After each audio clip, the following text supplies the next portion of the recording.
Mga Lodi, don't skip ads po tayo. Maraming salamat sa patuloy ninyong pagsuporta. Paki-like and share naman dyan mga Lodi. At sa mga gustong mag-donate sa ating GCash or regular na load, mag-comment lang po tayo. Para patuloy tayong makapag-upload ng mga bagong kabanata. Marami pong salamat. Subaybayan natin ang kwento ng isang kabataang nangarap para sa kanyang mga mahal sa buhay. Mula sa pinakamahina tungo sa pinakamalakas. Alamin natin ang kwento ng kanyang buhay.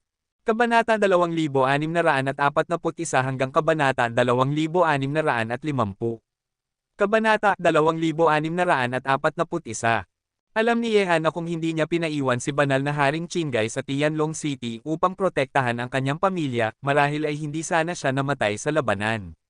Siya, na nakapasok na sa antas ng banal na hari, ay maaaring nagkaroon pa ng pagkakataong maging isang banal na emperador sa hinaharap.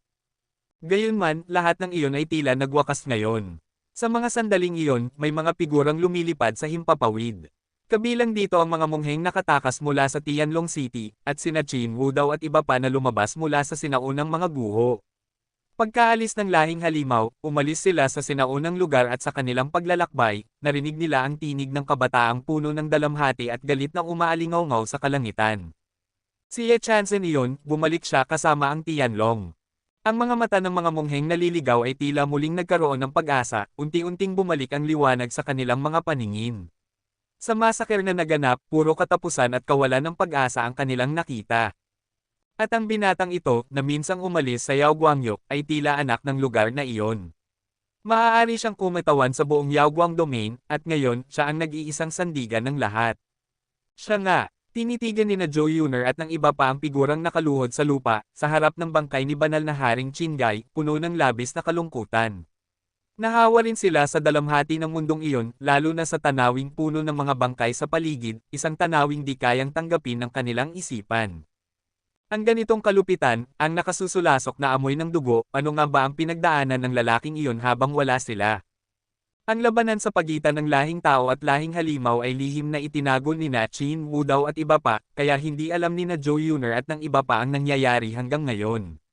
Ang tanging nakaalam ay si Yan Yulan, ngunit hindi niya sinabi upang hindi mag-alala ang iba. Kung hindi biglang dumating ang hukbo ng mga halimaw ngayon, mananatili pa rin silang walang kamuwang-muwang.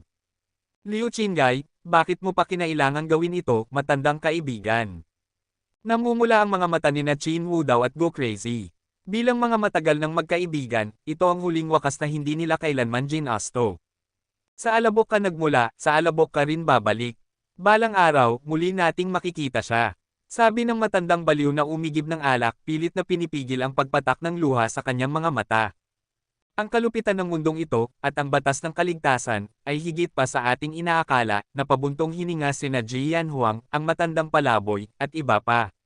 Pagdating nila sa kontinente ng mga Diyos at demonyo, ngayon lang nila nasaksihan ang ganitong karahasang walang kapantay. At ang batang iyon, na nauna sa kanilang dumating sa mundong ito, marahil ay umangat sa ganitong kalupitan, hakbang-hakbang. Saan ang Tianlong? Bigla, isang malamig at matalim na tinig ang lumabas sa bibig ng kabataang nakaluhod, puno ng galit at yelo. Narito, sabay-sabay na sumagot ang mga disipulo ng Tianlong, nakatitig sa likod ng kabataang iyon, naghihintay sa kanyang utos. Ipasa ang utos, ang Tianlong ay tatanggap ng mga alagad. Ang sino mang lampas 10 taong gulang at wala pang 40 ay tatanggapin. Dapat ipaghiganti ni Yehan ang lahat ng ito, ngunit sa kasalukuyan, ang kapangyarihan ng Tianlong at ng lahing tao ay hindi sapat. Kailangan niyang bumuo ng isang mas makapangyarihang hukbo upang ang paghihiganti ay mabayaran ng dugo ng lahing halimaw. 8 milyong monghe ng lahing tao ang minasacre, at si banal na Haring Qinggai ay namatay sa labanan. Ang napakalaking puot na ito ay kailangang tumbasan. Kahit hindi sapat ang kasalukuyang lakas ng Tianlong, kailangan ni Yehan na mag-recruit ng mga bagong puwersa at sanayin sila. Ito rin ay paghahanda para sa hinaharap ng lahing tao. Dahil sa pag-iral ng mundo ng mga Dao, basta't may sapat silang mapagkukunan, ang mga recruiter ngayon ay tiyak na magiging sandigan ng lahing tao balang araw. Matapos ilibing si banal na Haring Qinggai, pinangunahan ni Yehan ang lahat patungo sa Huacheng, isa sa mga lungsod na hindi nasakop ng lahing halimaw. Bagaman sugatan ang kanyang puso, alam ni Yehan na kailangan niyang gawing lakas ang dalamhati. Sa oras na ito, ang kinabukasan ng buong lahing tao ay nakasalalay sa kanya. Inutusan na niya ang mga tao ng Tianlong na simulan ang pangangalap ng mga alagad. Sa buong Yaguang region, ang mga tao ay nagsidagsaan sa watching upang magpatala.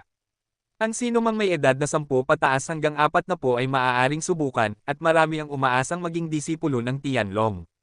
Samantala, si Yehan ay nananatili sa tabi ng kanyang pamilya dahil tanging sa piling nila natatahimik ang marahas na sigaw sa kanyang puso. Yeching, ano ba talaga ang nangyari sa mundong ito mula nang mawala ka? Bakit ganito na ngayon? Sa loob ng bakuran, nakatingin sina Zhou Yunner, Yan Lingjiao, Li Xinran, Hu Feng, Huang Nishang, Yan Yulan, at iba pa kay Yeching. Si Yan Yulan lamang ang nakakaalam ng totoo, sapagkat nakita na niya noon si Yeching sa Yaoqi, at alam niyang gaano kalaki ang isinakripisyo ni Yehan para sa kanya, ngunit hindi niya ito isiniwalat. Habang pinagmamasdan nila ang figurang naglalaro sa mga bata sa di kalayuan, naghihintay silang lahat ng sagot mula kay Yeching. Napabuntong hininga si Yeching at nagsabing, "Mahabang kwento ito, ipapaliwanag ko sa inyo pag may panahon. Pero sa ngayon, masasabi ko lang na ang lahing tao ay nasa bingit ng paglipol. Sa anumang oras, maaaring sumiklab ang isang digmaang wawasak sa lahat at kailangan niya itong pangunahan. Siya ngayon ang isa sa mga espiritual na haligi ng ating lahi, at napakabigat ng pasan niya para sa sarili at para sa kabuuan ng sangkatauhan, hindi siya maaaring umurong sa bagyong ito." Kabanata 2642. Pagkarinig sa mga sinabi ni Yeching, nang inag sina Zhou Yunner at ang iba pa. Bagaman kaunti lang ang mga salitang binitawan ni Yeching, dama nila ang bigat ng presyong bumabalot sa kanila, tila nahihirapan silang huminga. Ang painang dala ng buong lahing tao ay napakabigat, kaya ba itong akoan ng lalaking iyon? Ngayon, ramdam ni na Zhou Yunner at ng iba pa kung gaano kabigat ang pasan ni Yehan, isang responsibilidad na hindi kayang unawain ng karaniwang tao. Ang hanggal na lalaking iyon, kailangan pa ba niyang umakyat sa tuktok para pasanin ang mga bagay na hindi naman niya kailangang akuan? Hindi ba sapat ang tahimik na pamumuhay kaysa sa pagkahumaling na mapagtitigan mula sa mataas na lugar? Mapait ang mga ngiti ni na Zhou Yunner at ng iba pa. Alam nilang ang lalaking minahal nila ay may ambisyong mas mataas pa sa langit. Ngunit matapos nilang masaksihan mismo ang malupit na digmaan, mas nanaisin nilang manirahan na lamang ito ng tahimik, katulad nila, sa isang sulok ng mundo, walang pakialam sa mga bagay sa labas.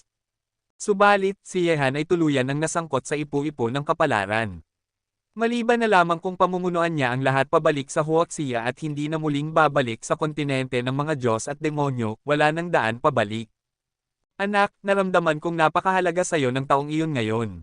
Si banal na Haring Qinggai ay ilang ulit nang nakatagpo ni Yan Qingmo sa Tianlong City. Ngayon na nasawi ito sa labanan, batid ni Yan Qingmo kung gaano ito kahalaga sa kanyang anak. Pagkarinig nito, iniabot ni Yehan si Chenzon sa mga bisig ng kanyang ina, at tumingin sa babaeng nakatingin sa kanya ng may pagmamahal. "Inay, ayos lang ako. Pasensya na kung nag-alala kayo," wika niyang may ngiti.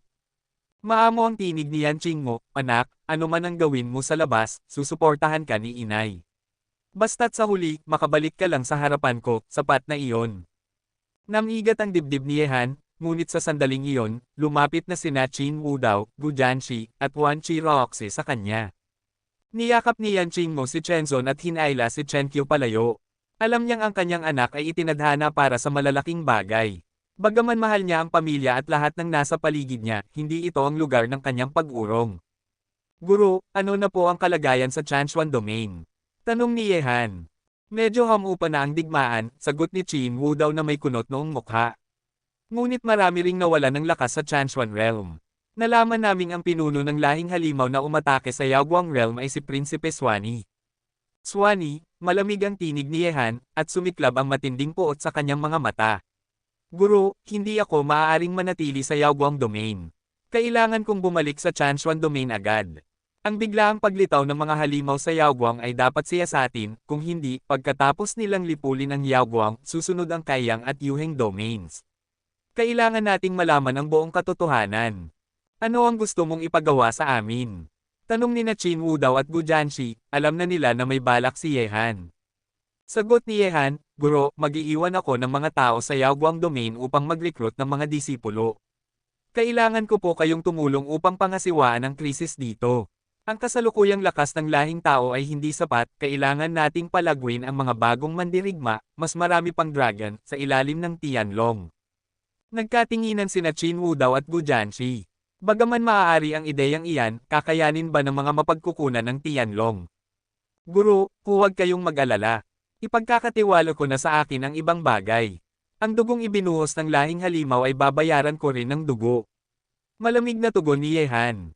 Napabuntong hininga sina Qin Wudaw at Gu Jianqi. Alam nilang labis ang dalam-hating dinadala ni Yehan sa pagkamatay ni Liu Qinggai, at malamang ay sinisisi rin niya ang sarili. Wala silang maibigay na salita upang pakalmayan siya. Matapos ang lahat ng paghahanda, nag-iwan si Yehan ng 10,000 disipulo ng Tianlong sa Yaguang Region, kasama si Zhao Hengtian at ang iba pa upang tulungan sina Qin Wudaw sa pangangalap ng mga alagad. Dahil naroon sila, panatag si Yehan. Pagkatapos nito, pinangunahan niya ang nalalabing hukbo ng Tianlong at ang kanyang pamilya pabalik sa Chanchuan Domain. Ngayon, hindi na niya kayang iwan sina Zhou Yuner at ang iba pa. Tinuruan siya ng kamatayan ng isang mahigpit na aral na kahit sa gitna ng panganib, hindi niya maaaring ihiwalay sa sarili ang mga mahal niya sa buhay.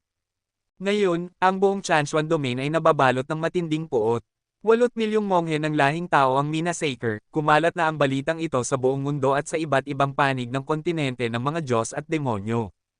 Walang dadang ang massacre na ito ay yayanig sa buong mundo sa mga susunod na araw. Pagbalik sa Chanchuan Domain, nagpatawag ng agarang pagpupulong ang mga pinuno ng lahing tao. Ang kalupitan ng mga halimaw ay hindi na kayang palampasin, kahit bilang paghihiganti, kailangan nilang kumilos. Yehan, ano ang kalagayan ng Yaguang Domain? Tanong ng isa. Ang lahat ng mga mata ay nakatuon kay Yehan, siya lang ang nakakita sa karumal-dumal na pangyayari. Utang na dugo, mariing sabi ni Yehan habang pinipigilan ang galit. Mga kasama, hindi dapat kalimutan ang ganitong uri ng puot. Mula sa sandaling ito, kung ang lahing halimaw ay walang awa, huwag nila kaming sisihin kung kami magiging malupit din. Sa narinig na iyon, ang lahat ng mga pinuno ng lahing tao ay nagliyab ng galit. 12 lungsod ang pinuksa, 8 milyong monghe ang minasacre, ganap na nawala ng katinoan ang mga halimaw. Kung ang paghihiganting ito ay hindi maisa sa katuparan, walang sinuman sa lahing tao ang magkakaroon ng kapayapaan sa puso. Kabanata 2643. Bagaman si Yehan lamang ang tanging mataas na opisyal ng lahing tao na nakapunta sa Yaguang Realm at nakasaksi sa madugong at malupit na eksena, naiisip pa rin ng lahat ng naruroon ang impyerno sa lupa, isang tanawing lubos na nakagigimbal. 8 milyong monghe ng lahing tao ang minasacre, at namatay sa labanan ng banal na haring si Qinggai. Mula sa Yaguang Domain hanggang ngayon, bagaman tila hamina ang puot sa puso ni Yehan, nananatili itong nakabaon sa kailaliman ng kanyang puso, isang malamig na puot na nakalaan sa isang taong dapat niyang patayin.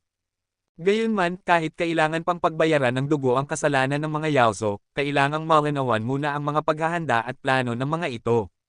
Kapag muling nangyari sa Kaiyang, Yuheng, o iba pang rehiyon ang trahedyang naganap sa Yaguang, magiging mahirap itong tanggapin ni Newman. Yehan, ano ang plano mo? Malamig na tanong ng patriarka ng Qin Sheng kay Yehan. Nakatitig ngayon ang lahat kay Yehan. Kailangang makabuo ng konkretong plano ang lahing tao upang harapin at gantihan ang mga Yaozo, ito na ang dapat gawin. Malamig ang tingin ni Yehan at sinabi, kailangang alamin kung paano natawid ng mga Yaozo ang ating depensa at tahimik na nakapasok sa Yaguang Domain. Bukod pa rito, kasalukuyang nakahimpil ang hukbo ng Yaozo sa gilid ng kanilang lungsod at hindi pa umaatake. Malinaw na may binabalak silang masama. Kapag nalaman na natin kung paano sila nakapasok, tayo naman ang aatake at guguluhin ang kanilang mga plano. Kahit magbayad pa tayo ng kabayaran, hindi na tayo dapat hayaang paikutin nila. Sa narinig, naging seryoso rin si Kang Tianzan at nagsalita ng nakakunot noo, ngunit mahigpit ngayon ang depensa ng Yaozo. May mga ipinadala na tayong manman, ngunit wala silang natuklasan. Mahirap alamin kung paano nila natawid ang hangganan. Kahit mahirap, kailangang imbestigahan ito, wika ni Zog Banroo. Akala ko ako na ang pinakawalang awa, pero mas malupit pa pala sila. Kapag hindi natin natuklasan kung paano sila tahimik na nakakapasok, mananatili tayong may matalim na espada sa yulunan, at maaaring maulit ang trahedya sa Yaguam. Huminga ng malalim si Yehan at nagsabi, iwan niyo sa akin ang pagsisiyasat kung paano nakapasok ng palihim ang mga Yaozo. Prajna at Kang Tianzan, kayo ang baalang gumawa ng plano sa pag-atake. Kailangang saktan natin ang Yaozo. Hindi dapat umagos ng walang saysay ang dugo ng 8 milyong monghe ng ating lahi. Nagkatinginan sina Zog Banroo at Kang Tianzan at parehong tumango ng walang pagtutol. Mabigat sa dibdib ng lahat ang sinapit ng lahing tao. Kung hindi sila magtutulungan, hindi nila alam kung saan haantong ang lahat. Pagpapatay sa 12 lungsod, pagmasaker sa 8 milyong monghe ng ating lahi, talagang malupit ang mga Yaozo. Sa ibabaw ng malaking kantong ulap sa lupain ng lahing tao, nakatindig ang isang maringal na palasyo, tila isang palasyo ng mga Diyos na nakalutang sa langit, wari kumikislap sa liwanag. Sa sandaling ito, sa bulwagang iyon, isang lalaking may matalim na tingin at nakapangangilabot na awtoridad ang nakatayo, ang hangin sa paligid ay tila nagyayelo, at pati ang oras ay huminto sa takot sa kanyang presensya. Siya ay si Emperor Huang Tian. Noong nakaraang digmaan ng pananakop, tandem na ng lahing tao ang kalamangan. Sa pamumuno ng ilang henyo ng lahing tao, bigong sakupin ng milyong hukbo ng Yaozo ang kanilang lahi. Ngunit hindi inaasahan ng lahat na muling sasakupan ng Yaozo, at kahit mas mahina ang puwersa kaysa noon, ganito pa rin kalaki ang pinsala. Walang makapaniwala. Malamig na tumingin si Emperor Kang Tian at nagsabi, pagpatay sa 8 milyong inosente, ganitong sakit ay hindi pa nararanasan ng ating lahi. Marahil, ito'y pagsubok na dapat nating pagdaanan. Kung walang moralidad ang mga Yaozo, huwag nila akong sisisihin kapag naging malupit din ako. Mariing wika ni Emperor Huang Tian, ang kanyang mga mata ay tila talam ng espada. Kahit isang tulad niyang malakas, hirap pigilin ang galit. Emperor Huang Tian, ano ang plano mo? Tanong ni Emperor Kang Tian. Bumulwak ang galit ni Emperor Huang Tian at sinabi, tingnan muna natin kung anong hakbang ang gagawin ng mga kabataang iyon. Ngunit tandaan, ang dugong utang na ito ay hindi ko palalampasan. Kapag kinakailangan, kikilos ako mismo. Ngayon, ang massacre na ginawa ng Yaozo laban sa lahing tao ay kumalat na sa buong kontinente ng mga Diyos at demonyo. Lahat ay nagulat at natakot sa kalupitan ng Yaozo. Pati mga nilalang ng Yaozo ay nangilabot sa ginawa ng kanilang sariling lahi. Talagang nakakatakot at walang puso ang pamamaraan ng Yaozo. Mukhang ang pagkatalo nila noon sa kamay ng lahing tao ang dahilan ng ganitong malupit na paghihiganti.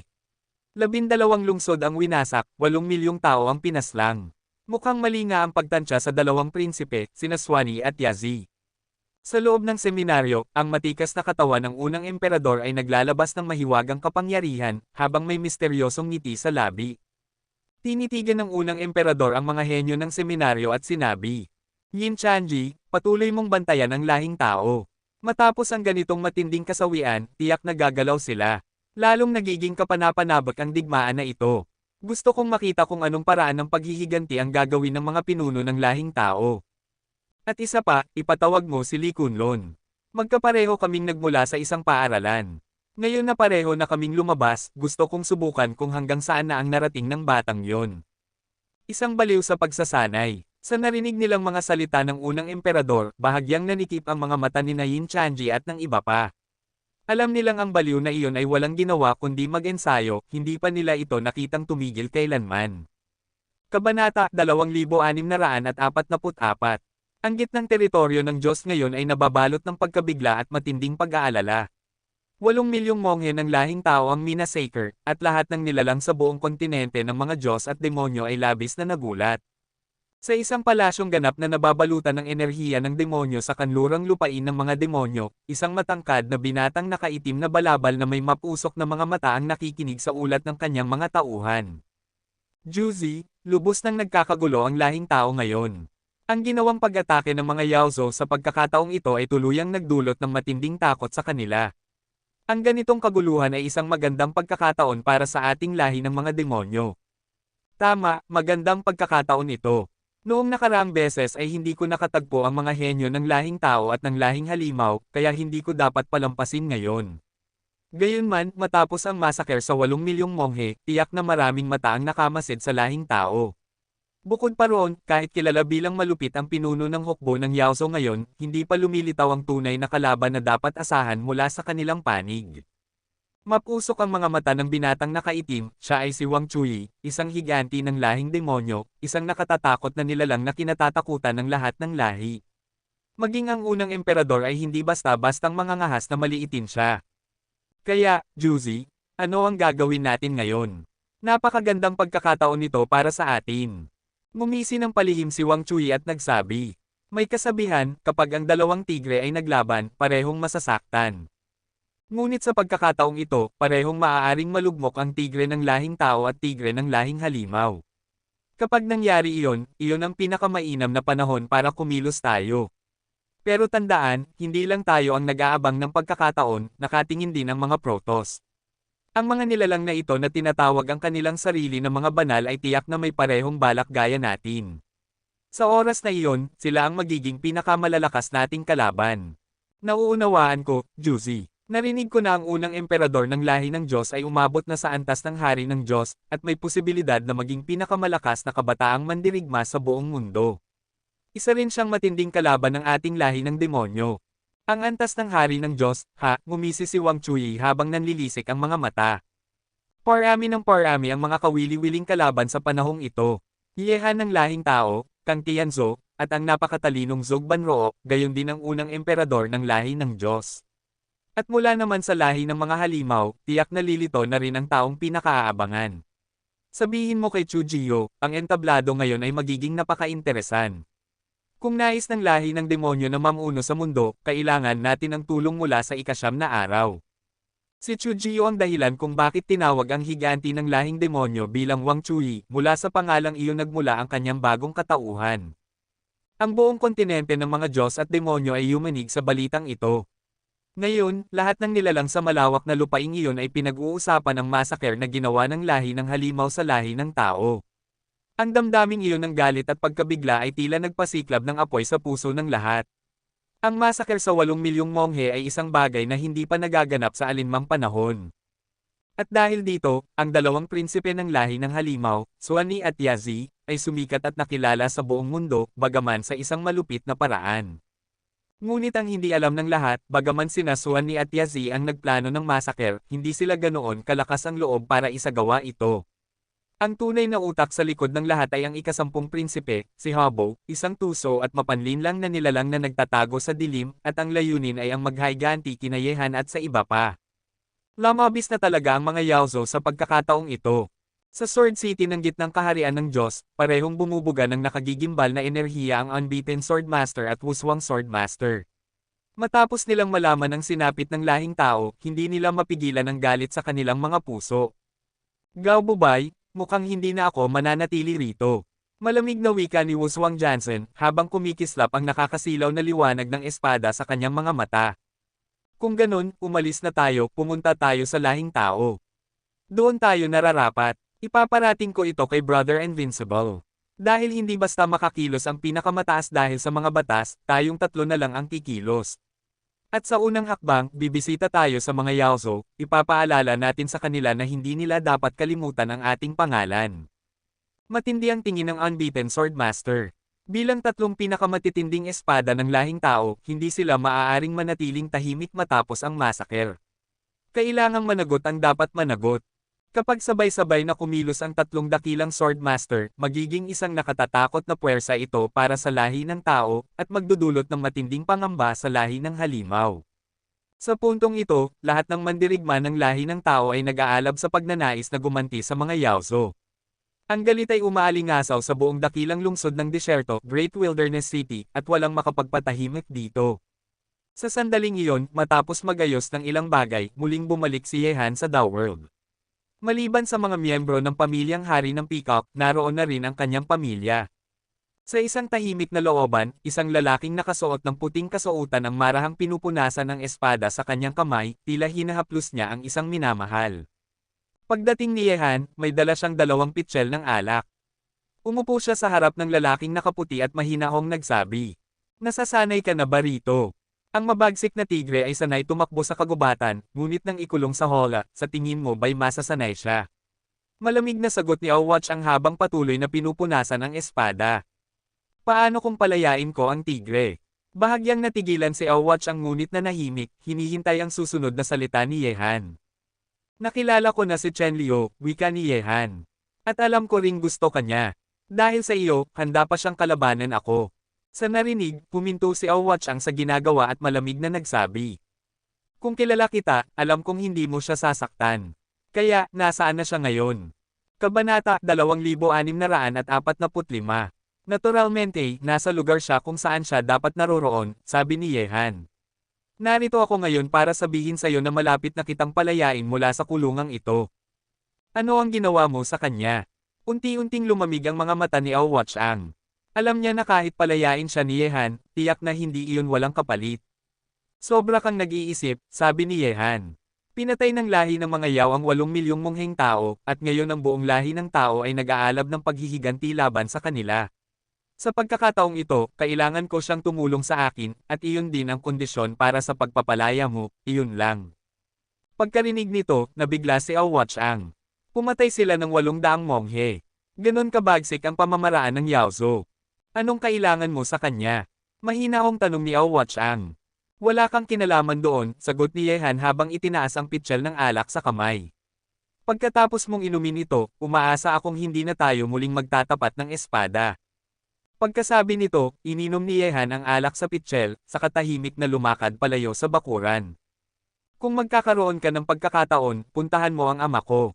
Ano man ang mangyari, usapan iyon sa pagitan ninyong dalawa, malamig na sabi ni Awatchang bago tuluyang mawala si Yehan sa paningin. Pagkarinig nito, kumislap ang mga mata ni Yehan. Puntahan ko ang hari ng daming. Ibig bang sabihin ay may napagpasyahan na siya? Salamat, ngumiti si Yehan. Samantala, sa lungsod kung saan nakahimpil ang hukbo ng mga Yao, magkasamang pinag-uusapan nina Prinsipe Swanee, Prinsipe Yazi, at Prinsipe Habo ang susunod na hakbang laban sa lahi ng tao. Ngayon, ang hukbo ng tao ay lubos nang nagngangalit at halos mawala ng katinoan. Bukod pa roon, lubos na ring balisa ang buong sangkatauhan. Kailangan nila ng digmaan para muling patatagin ang loob ng mga tao. Sa loob ng ilang araw, tiyak na sila ang unang aatake sa atin, isang pambihirang pagkakataon para sa ating lahi, sabi ni Prinsipe Yazi. Ngayon, nasa atin ang malaking bentahe, sabi ni Prinsipe Swanee. Sa tulong ng teleportation array, maaari tayong sumalakay sa alinmang teritoryo ng tao nang hindi nila nalalaman. Hindi maaari, tugon ni Prinsipe Habo, at kumislap ang matalas na liwanag sa kanyang mga matang parang sa isang lobo. Ang pamamaraang ito ay maaari lamang gamitin ng isang beses, hindi na ito maaaring ulitin. Ang pagpatay sa 8 milyong monghe ay labis ng ikinagalit ng sangkatauhan. Kung gagawin pa natin ito muli at lubos na galitin ang pinakamataas na pinuno ng tao, tayo mismo ang mapapahamak. Tama ang ikasampung kapatid, sang-ayon ni Prinsipe Yazi. Hindi na dapat ulitin ang massacre. Ngunit sa sandaling iyon, may pumasok na isang mandirigmang Yao at nagsabi, mga prinsipe, dumating ang mga tao mula sa lahi ng Tianmei upang makipagkita sa inyo. Lahi ng Tianmei. Pagkarinig sa tatlong salitang iyon, nagningning ang mga mata ng tatlong prinsipe. Hindi ba't matagal nang naubos ang lahing iyon sa Yaozo? Lahi ng Tianmei, sabi nila, may mga mata silang nakakakita sa kawalan at kayang linlangan ang mundo. Pero hindi ba't tuluyan na silang nawala? Bakit may mga nalalabi pa? Nagsimangot si Prinsipe Yazi. Ang lahing Tianmei ay minsan ng nalipol, at bagaman may kaugnayan ito sa isang makapangyarihang tao mula sa sangkatauhan, ang mismong mga Yao rin ang sumaire sa kanila noon. Kaya't bakit sila muling lilito ngayon? Kung ganoon, kung buhay pa sila, ano ang silbi ng pakikipagkite? Sabi ni Prinsipe Habo habang komandat sa bantay, dahilan upang umalis ito. Pagkaraan ng ilang sandali, isang napakagandang babae na nakasuot ng puting damit ang pumasok sa bulwagan. Kasama niya ang 4 na Diyos demonyong mandirigma at isang nilalang na may lakas ng Sky Demon Realm. Sila ay sina Chen Liu at ang kanyang mga kasama. Pagkakita sa kanila, napatingin ng mabuti ang tatlong prinsipe. Noon pa man, narinig na nila ang tungkol sa kagandahan ng lahing Tianmei, ngunit ngayon lamang nila ito nasal-ayan sa kanilang harapan. Magalang na bumabati si Chen Liu sa tatlong prinsipe, mahinahong sabi ni Chen Liu habang bahagyang yumuko, hindi hambog, hindi rin nagpapakumbaba. Tahimik niyang tinitigan ang tatlo, walang takot sa kanyang mga mata.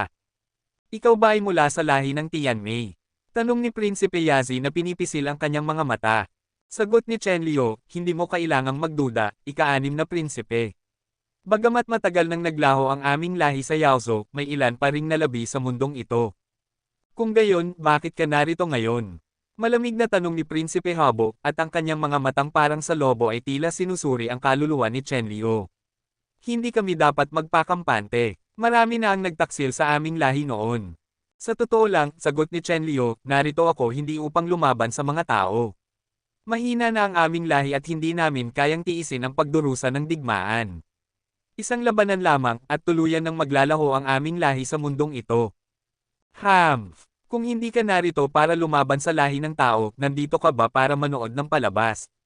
Malamig na tugon ni Prinsipe Swanee.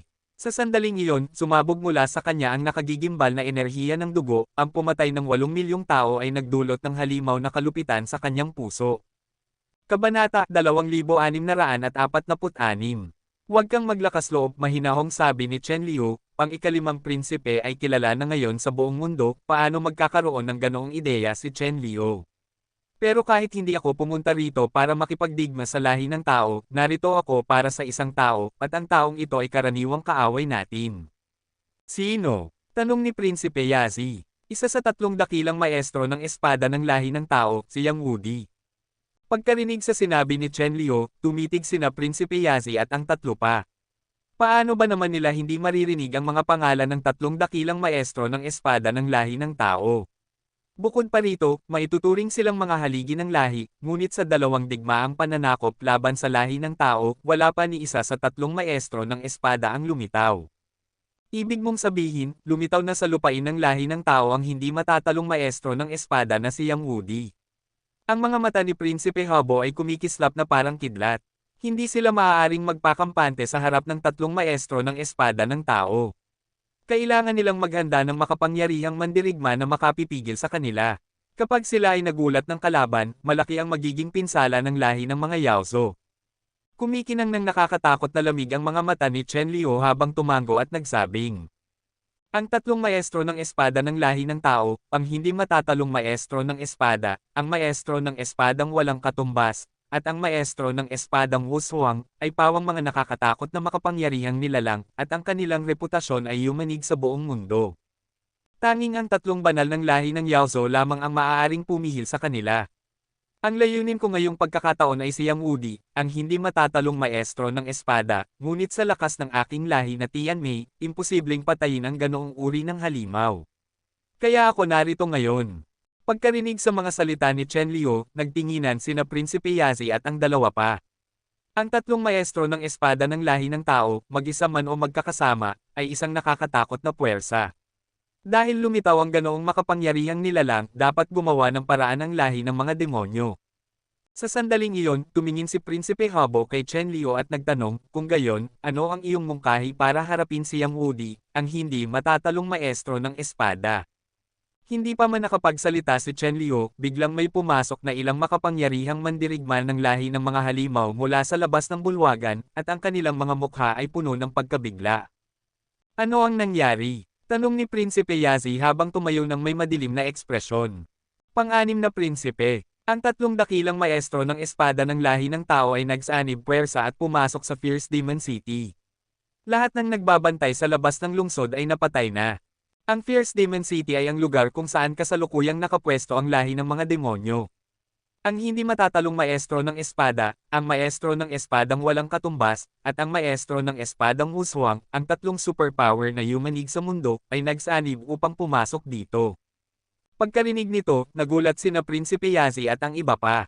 Kanina lang ay pinag-uusapan pa nila kung paano haharapin ang 3 maestro ng espada ng lahi ng tao, ngunit bago pa sila makapagdesisyon, dumating na agad ang kalaban. Maging si Chen Liu at ang iba ay nagulat. Ang 3 maestro ng espada ay nagsanib at pumasok sa Fierce Demon City, isang nakakamanghang hakbang. Sa buong mundo, maliban sa mga pinakamatataas ng bawat lahi, sino ang may ganitong tapang? Dapat mong malaman, sa Fierce Demon City ay naroon ang hukbong may 800,000 halimaw, at maraming makapangyarihang mandirigma mula sa lahi ng mga halimaw. Ang pagpasok dito ay tiyak na kamatayan, ngunit ang 3 maestro ng espada ng lahi ng tao ay nagsanib pa rin at pumasok. Ang hakbang na ito ay para sa paghihiganti. Upang maghiganti para sa masaker ng lahi ng tao na ginawa ng mga halimaw. Kapag nagalit ang mga makapangyarihang nilalang na ito, ang kanilang puot ay nagiging pinaka-nakakatakot na puwersa sa mundo. Ipabatid sa grupo ng mga Diyos ng templo. Kailangang mapigilan sila. At kung maaari, pag-isahin ang puwersa ng lahat ng mga demonyo at patayin ang 3 dakilang maestro ng espada. Ang 3 prinsipe, sina Prinsipe Yazi at ang iba, ay naglabas ng nakakagimbal na galit. Ang 3 maestro ng espada ng tao ay nagsanib at pumasok sa Fierce Demon City. Ipinapakita ba nila sa mundo na kahit may 800,000 hukbong halimaw, ang lahi ng tao ay may tapang na pumasok sa gitna nila ng 3 lamang? Sa katunayan, kahit wala pang utos mula sa tatlong prinsipe, nang malaman ng hukbo ng mga halimaw ang pagpasok ng tatlong maestro ng espada, sabay-sabay silang kumilos. Ngayon, ang Fierce Demon City ay balot ng isang mundo ng espada. Ang galit ng mga espada ay humahampas sa hangin, at ang mga matatalim na liwanag ng espada ay tila bumabagsak na parang ulan, pinapatay ang sinumang halimaw na madapuan. Ang tatlong maestro ng espada ay pawang mga tagasunod ng landas ng espada. Ang espada ang kanilang pundasyon at lakas. Ngayon, nagsanib sila upang lumikha ng isang massacre na wawasak sa mundo. Tila mawawasak na ang buong Fierce Demon City. Prinsesa, ano ang ating gagawin? Tanong ng isang malakas na mandirigma ng Tianmei clan habang nakamasid sa tatlong prinsipe na lumabas ng bulwagan. Huminga ng malalim si Chen Liu at malamig na nagsabi, hintayin natin kung ano ang mangyayari. Sa loob at labas ng Fierce Demon City, tila ulan ng espada ang bumabagsak. Ang buong langit sa paligid ng lungsod ay napuno ng kapangyarihan ng espada. Ang mga matatalim na liwanag na bumababa mula sa kalangitan ay hindi mapigilan kahit ng mga halimaw, lahat sila'y pinaslang. Ang hindi matatalong maestro ng espada, ang maestro ng espadang walang katumbas, at ang maestro ng espadang huswang ay hindi na maipapaliwanag gamit ang salitang, rurok ng banal na gulong. Ang kanilang hinahabol ngayon ay ang kapangyarihan ng langit na emperador. Bagaman hindi pa nila ito nakakamtan, patungo na sila roon. Kung ihahambing sa mga nasa rurok ng banal na gulong, mas nakakatakot pa ang kanilang kapangyarihan. Sa buong mundo, tanging ang langit na emperador ng lahi ng tao, ang tatlong banal ng lahi ng Yaozo, ang Panginoon ng mga demonyo, at ang Diyos Emperador ng lahi ng mga Diyos lamang ang maaaring pumihil sa kanila. Ngayon, nagsanib silang tatlo at biglang umatake sa Fierce Demon City. Dahil walang paghahanda ang mga demonyo, tiyak na malaki ang magiging pinsala nila. Sa kalangitan sa paligid ng Fierce Demon City, napakaraming nilalang ang pumuno sa himpapawid. Sa pag-atake ng tatlong maestro ng espada, lumaban ang buong hukbong halimaw na 800,000 kasama ang mga makapangyarihang mandirigma. Ang labang ito ay hindi na kayang ilarawan, parang mismong labanan ng dalawang lahi. Tatlong tao laban sa 800,000 hukbong halimaw. Ang tagpong ito ay higit pa sa salitang, kamangha-mangha. Kabanata 2647. Sa harap ng pangunahing bulwagan, lumabas din sina Chen Liu at ang iba pa sa bulwagan sa oras na iyon at tumayo sa likuran ng tatlong prinsipe. Mula roon, tanaw nila ang nakagigimbal na labanan na nagaganap sa Fierce Demon City. Ang nakakatakot na aura ay sumiklab, at napakabigat ng presyon na kahit ang mga makapangyarihang Diyos-demonyo ng lahi ng Tianmei ay hindi makabangon. Unti-unting winawasak ang buong Fierce Demon City, at sa bawat minuto't segundo, hindi mabilang na sundalo ng lahi ng Yaozo ang bumabagsak. Sa gitna ng labanan, ang tatlong lalaking iyon ay may taglay na di mapapantay ang karisma, tila mga pinunong naghahari sa mundo. Ang malamig nilang mga mata, kahit tingnan lamang, ay tila tumatagos hanggang sa kaluluwa, hindi mo malilimutan habang buhay. Ang mga atake ng tatlong ito ay simple at walang halong palabas. Sa antas ng mga dakilang maestro ng espada, lahat ng teknik ng pagpatay ay napapasimple sa kanilang kamay. Ngunit sa kabila ng pagiging payak ng kanilang mga galaw, walang sino mang kayang tumagal ng mag-isa. Sa ngayon, ang tanging magagawa ng buong lahi ng mga demonyo ay ang gumamit ng dami upang salakayin ang tatlong maestro ng espada. Ang mga pag-atake ay nagliliwanag sa buong kalangitan. Isa sa kanila ay nakasuot ng berdeng kasuotan, may hawak na sinaunang espada, tuwid ang tindig, at may kakisigan sa mukha. Ang lalaking nasa edad 40 ay walang iba kundi si Gao Bubay, ang hindi matatalong maestro ng espada. Ang isa pa ay nakasuot ng itim, matatag ang mukha at may halong kalupitan sa mga mata, si Yang Wudi, ang Invincible Sword Master. At ang huli, nakaputi, ng kabutihan at katapatan, may hawak na puting sinaunang espada, si Gu Wushuang, ang Wushuang Sword Master. Sa loob ng libu-libong taon, bihirang lumitaw ang kahit isa sa kanila. Ngayon, sabay-sabay silang tatlo na lumitaw at pumasok sa teritoryo ng mga Yaozo, isang laban na muling yayanig sa buong mundo. Bagaman ito ay paghihiganti, ipinahahayag din ng tatlong dakilang maestro ng espada sa buong mundo na ang lahi ng tao ay hindi mahina. Galit na ang lahi ng tao, at sino mang lumapastangan dito ay tatanggap ng kanilang matinding puot. Karapat-dapat nga silang tawaging tatlong dakilang maestro ng espada ng lahi ng tao. Ngayon ko lang sila nakita, at totoo ngang nararapat sa kanilang kasikatan. Madilim ang mga mata ni Prinsipe Habo. Sa sandaling iyon, ang tatlong figure sa kanyang paningin na pumapatay sa lahat ng direksyon ay tila mga Diyos ng digmaan, at gamit ang kanilang mga espada, tahimik nilang ipinaparating ang mensahe ng lahi ng tao. Ang ganitong uri ng komunikasyon ay tulad ng nangyari noong pinaslang ng lahi ng mga halimaw ang lahi ng tao, walang salita, tanging patayan lamang. Sa sandaling iyon, nakatuon ang mga mata ni Chen Liu sa Invincible Swordmaster na nakasuot ng itim. Sa kaloob-looban ng kanyang mga mata ay kumikislap ang malamig na liwanag.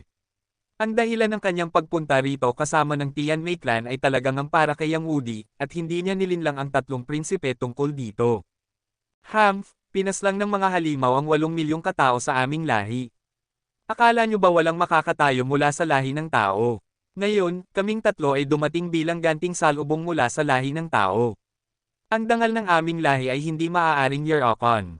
Bigla, isang nakagigimbal na tinig ang umalangaw sa buong Fierce Demon City. Ang tinig na iyon ay parang isang panata, isang tinig na tatatak sa puso ng bawat nilalang ng lahi ng demonyo, at hindi kailanman mabubure. Ngunit ang massacre ng tatlong dakilang maestro ng espada sa Fierce Demon City ay hindi tumagal ng matagal. Sa loob lamang ng kalahating oras, umurong na sila at ganap na umatras. Ang 800,000 hukbong Yaozo at ang napakaraming makapangyarihang mandirigma ay walang nagawa upang mapigilan ang tatlong makapangyarihang nilalang na iyon. Ngunit sa loob lamang ng kalahating oras, nakapagsiguro sila ng massacre sa Fierce Demon City na kumitil ng mahigit 70,000 mula sa lahi ng mga Yaozo. Siyempre, harap-harapan sa buong lakas ng hukbo ng mga halimaw, ang kakayahan ng tatlong maestro ng espada na makagawa ng ganoong pagpatay ay halos umabot na sa sukdulan. Matatandaan na may 800,000 hukbo ang mga Yaozo sa lungsod, at daan-daang malalakas na Diyos-demonyo mula sa Temple God Group.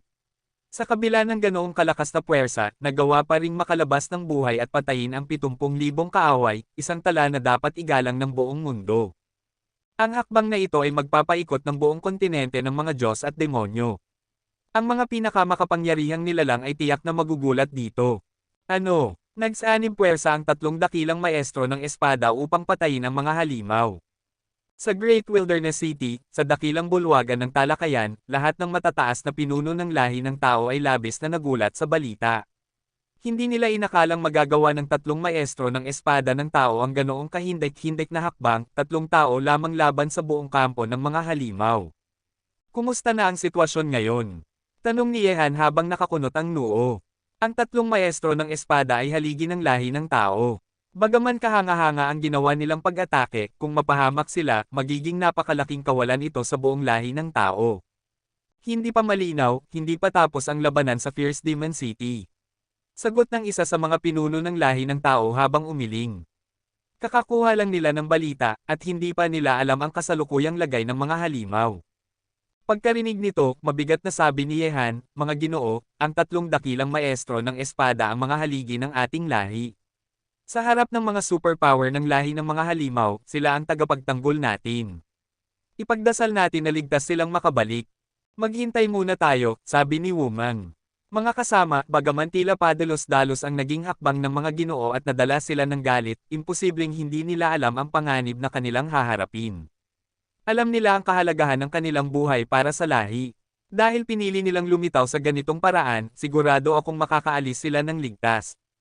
Pagkarinig sa mga salita ni Wumang, bagaman nagulat pa rin ang mga pinuno ng lahi ng tao, nabawasan ang bigat ng kanilang pag-aalala. Gayunpaman, ang katotohanan na nakapagsanib ang tatlong maestro ng espada upang patayin ang mga halimaw ay tiyak na magbibigay takot sa kalaban, isang magandang pangyayari para sa lahi ng tao. Sa sandaling iyon, sa labas ng bulwagan ng pagpupulong, pumasok ang isang malakas na mandirigma ng lahi ng tao, si Li Cheng, ang hari ng dobleng espada, kasama ang iba pa. Kabanata 2648. Huwag niyo nang abalahin, bumalik na ang tatlong dakilang ginoo ng espada. Pagkarinig nito, nagulat ang lahat ng naroroon, sapagkat kung tuluyan ngang umatras ang tatlong ginoo ng espada, gaano sila katindi. Sa lungsod ng mga demonyo ng lahing Yao, may hukbong umaabot sa 800,000, at napakaraming makapangyarihang nilalang mula sa lahing iyon. Sa ganitong lakas na nakapwesto sa lungsod ng mga demonyo, kahit lusubin pa ng buong hukbo ng tao ang lungsod, tiyak na hindi sila magwawagi, lalo na't nakalabas pa ng ligtas ang tatlo. Ngunit nagawa ito ng tatlong dakilang ginoo ng espada, ang kapangyarihan nila ay tunay na hindi masukat. Maiisip na kung nagsanib puwersa ang tatlong ginoo ng espada upang lusubin ang lahi ng Yao at makalabas ng buhay, tiyak na muling mayayanig ang buong lupain ng mga Diyos at demonyo. Sa bulwagang pulungan ng dakilang lungsod ng disyerto, nakahinga ng maluwag ang lahat matapos marinig ang ulat mula sa hari ng kambal na espada na si Li Cheng at iba pa, ngunit nananatili ang pagkabighani nila sa lakas ng tatlong ginoo ng espada. Sa buong mundo, ang mga taong may ganitong tapang at lakas ay kakaunti lamang. Tunay na karapat-dapat sa kanilang dangal ang tatlong dakilang ginoo ng espada. Ang tatlong ginoo ay nakalabas na mula sa lungsod ng mabagsik na demonyo. Marahil ay nasa lahi ng tao na sila ngayon. Ang kanilang ginawa ay tila isang makapangyarihang panibagong sigla para sa buong sangkatauhan. Ngumiti si Wumang, masayang sumusunod sa walang talong ginoo ng espada. Matagal na niyang ninanais na muling makita itong ginoo na hawak muli ang espada at nakikipaglaban sa mga bayani ng daigdig. Ang panahon ng tatlong dakilang ginoo ng espada ay kasing kinang ng panahon ni Ye Han, Kang Tianzhou, at iba pa sa kasalukuyan. Sila ang mga pangunahing tauhan ng kanilang panahon, at nilikha nila ang kani-kanilang alamat na ipapasa sa mga susunod na henerasyon. Mula nang umatras ang tatlong ginoo sa lungsod ng mabagsik na demonyo, maaaring nasa teritoryo na sila ng lahi ng tao. Kung pupunta sila rito sa dakilang lungsod ng disyerto, malaking banta ito sa buong lahi ng Yao.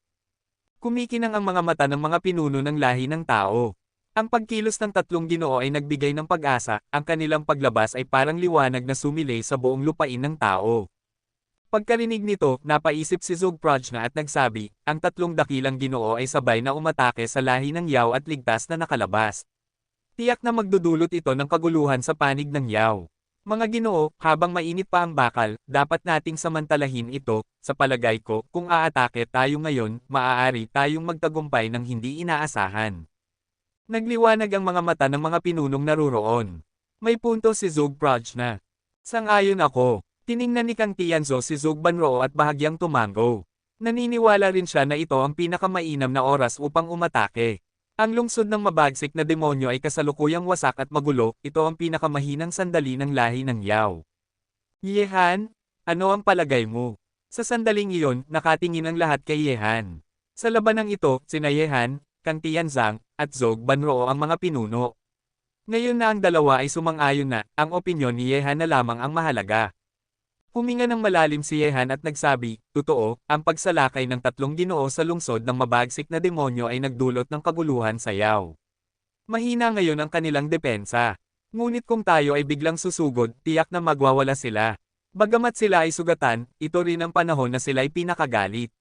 Sa tingin ko'y dapat muna tayong maghintay at manmanan ang sitwasyon. Kung gayon, tanong ni Kang Tianzhang, ano ang mas mainam mong mungkahi? Tinitigan ni Ye Han si Kang Tianzhang at sumagot, sa totoo lang, may iniwan na akong isang pyesa, sa loob ng lahi ng Yao kamakailan. Sa tulong niya, maaari nating maplano ito ng mas maingat. Pyesa. Lahat ay napatingin kay Ye Han, hindi nila alam na may inilagay na pala siyang especially iya sa loob ng Yao. Nagpatuloy si Ye Han, oo. Ngayon ay maganda ang pagkakataon para umatake, pero may kaakibat itong panganib. Ang pyesa kong iyon ay kakapasok pa lamang sa loob ng Yao, kaya sa tingin ko'y hindi na magtatagal at magdadala siya ng magandang balita. Kung magagamit natin siya ng tama, marahil ay mararanasan ng lahi ng Yao ang isang napakatinding dagok. Pagkarinig nito, natahimik ang lahat. Samantala, sa lahi ng Yao, sa lungsod ng mabagsik na demonyo, karamihan ng lugar ay nawasak na. Ang malapot na amoy ng dugo ay kumakalat sa loob at labas ng lungsod, at ang hangin ay puno ng usok ng digmaan. Sa gitna ng ilang natitirang gusali, sa pinakagit ng bulwagan, nagtipon ang pinakamakapangyarihang mga pinuno ng lahi ng Yao at ang tatlong prinsipe. Lahat ay nagngangalit sa matinding galit. Ang ginawa ng mga tao ay parang sibat na tumusok sa puso ng Yao. Bagaman ang pagkawala ng 70,000 sundalo ay hindi gaanong kabigatan para sa lahi ng Yao, ang kahihiyang dulot nito ay napakalaki. Isipin na lamang sa isang hukbo ng 800,000, 3 tao lamang ang pumasok, pumatay ng marami, at nakalabas ng walang gasgas. Ni hindi nila nagawang saktan ng 3. Dumating na ang paghihiganti ng lahi ng tao, malamig na sabi ng prinsipe ng Yao. Maghanda kayo sa susunod na malaking labanan. Gusto kong makita kung gaano katindi ang tinatawag nilang galit ng tao. Ang digmaan ay hindi lang tungkol sa lakas, kundi sa taktika. Iulat ang lahat sa templo, para sa mga katulad ng tatlong ginoo ng espada, tanging ang mga natitirang ninuno ng templo ang may kakayahang labanan sila. Nanlamig ang kanyang tinig, ang galit na bumabalot sa puso niya ay parang apoy na naghihintay na pumutok. Kabanata 2649. Bukod pa roon, dapat ba tayong kumilos muna? Nilapastangan tayo ngayon ng tatlong dakilang ginoo ng espada ng lahi ng tao. Hindi tayo pwedeng walang gawin, tama ba? Gamit ang teleportation array, baka makapagsagawa tayo ng pagpatay sa lahi ng tao upang matuto silang huwag maging arrogant. Panampuot ang tinig ni Prinsipe Swanee, sabik siyang muling pumatay ng mga tao at maramdaman ang sarap ng paghihiganti. Pagkarinig nito, nag-iba ang tingin ni Chen Liu. Naroon din siya, ngunit maaari lamang siyang makinig sa pag-uusap ng mga pinuno ng Yao at hindi makialam. Hindi. Sabay na umiling sina Prinsipe Yazi at Prinsipe Habo. Sabi ni Prinsipe Habo, ang nagdaang massacre ay nagpagalit na sa tatlong dakilang ginoo ng espada ng lahi ng tao na matagal nang hindi nagpapakita. Kung gagawa tayo muli, baka mismong mga pinuno ng lahi ng tao ang lumabag sa kasunduan at umatake sa atin. Hindi ko kayang isugol iyon. Mariing tumingin si Prinsipe Swanee, kung ganon, maghihintay na lang ba tayo hanggang dumating ang mga ninuno mula sa templo? Sumagot si Prinsipe Yezo, lumabas na sa mundo ang tatlong dakilang ginoo ng espada ng tao. Hanggat wala tayong kapantay na makakalaban sa kanila, hindi tayo pwedeng kumilos ng padalos-dalos. Mga prinsipe, biglang nagsalita ang isang malamig na tinig sa itaas ng bulwagan, dumating na ang paghihiganti ng lahi ng tao. Kung pinili ng tatlong ginoo ng espada na pasukin ang lungsod ng mabagsik na demonyo upang takutin tayo, bakit hindi natin hanapan ng paraan para tuluyang wakasan ang panganib na ito? Napalingon ang lahat sa nagsalita, si Chen Liu. Tagalahi ng Tianmei, ano ang palagay mo? Tanong ni Prinsipe Habo, na puno ng tusong ngiti. Kalma ang tugon ni Chen Liu, hindi ito ganon kabuting ideya, ngunit may paraan ako, kung nais ninyong marinig. Unti-unting napako ang mga mata ng lahat ng makapangyarihang nilalang ng lahi ng Yao kay Chen Liu. Ang ilang matatandang pinuno ay kilala ang lahi ng Tianmei, ang dati nilang karangyan at ang trahedyang pagbagsak nito. Tahimik na nagkatinginan ang tatlong prinsipe. Ang sinabi ni Chen Liu ay nagpasiklab ng kanilang interes. Sa ngayon, wala silang magawa laban sa tatlong dakilang ginoo ng espada at tanging sa tulong ng templo sila umaasa. Ngunit may kakaibang ibig sabihin ang mga salita ni Chen Liu. Magsalita ka, binibining Chen Liu, sabi ni Prinsipe Yazi na may galang. Kung maganda ang iyong mungkahi, handa kaming makinig. Ngumiti si Chen Liu at nagsimulang magsalita. Mga prinsipe, ang dahilan kung bakit napakatindi ng tatlong ginoo ng espada at nagawang pasukin ang lungsod ng mabagsik na demonyo na para bang walang tao roon, ay dahil sa kanilang pagkakaisa. Tatlong espada, iisang puwersa. Ang tanging kayang humadlang sa kanila ay mga nilalang nakasintindi ng tatlong santo ng ating lahi. Tumugon si Prinsipe Swanee, alam na namin yan. Mas maigi sigurong sabihin mo na ang mismong punto. Nagpatuloy si Chen Liu, bakit nagmamadali ang ikalimang prinsipe? Totoo, nakakatakot kapag magkakampi ang tatlong ginoo ng espada, pero paano kung mapaghiwalay natin sila? Isa-isang wasakin. Kumikinang ang mga mata ni Prinsipe Habo habang tinatitigan si Chen Liu. May punto ka, pero paano mo naman mapaghihiwalay ang tatlong ginoo ng espada? At kahit magawa mo iyon, paano natin sila mahahanap?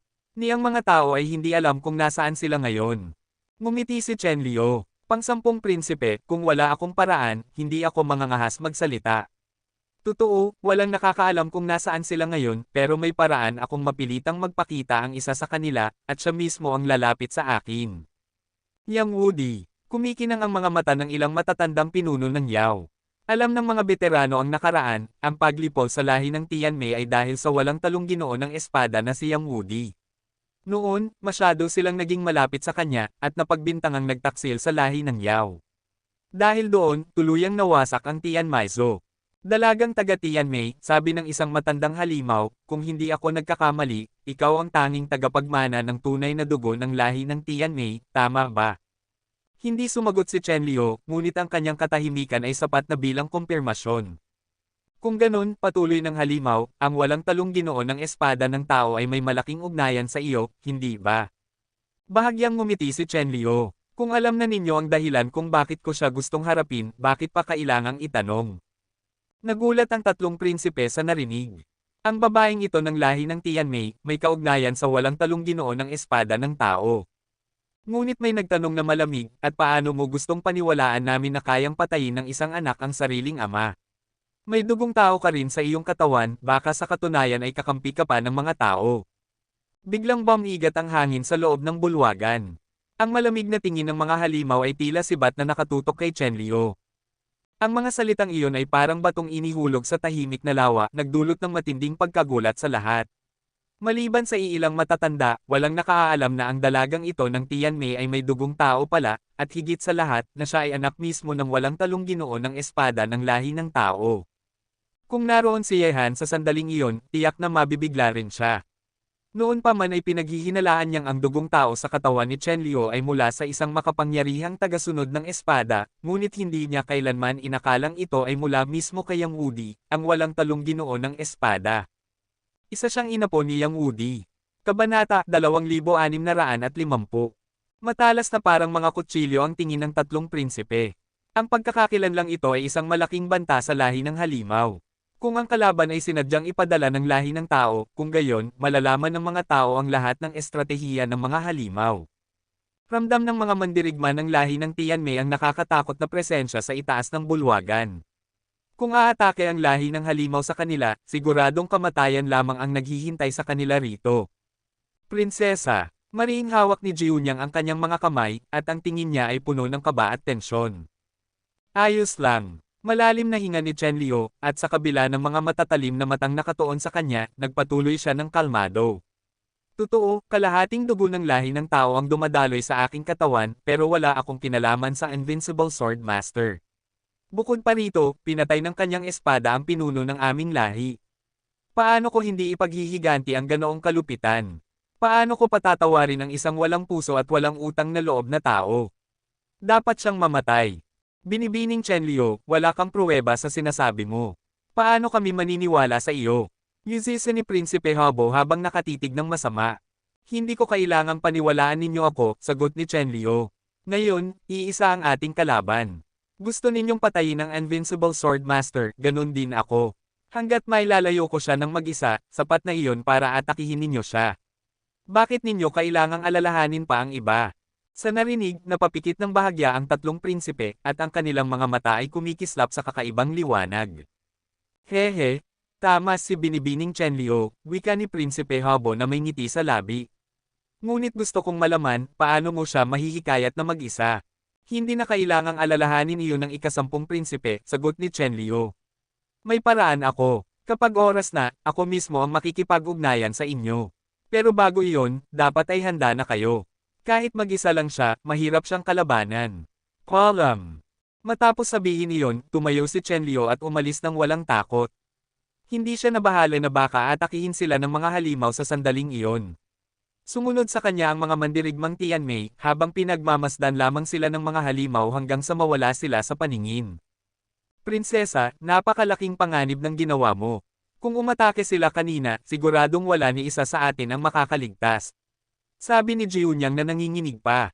Tahimik na sumagot si Chenlio, sa kanila, wala akong halaga.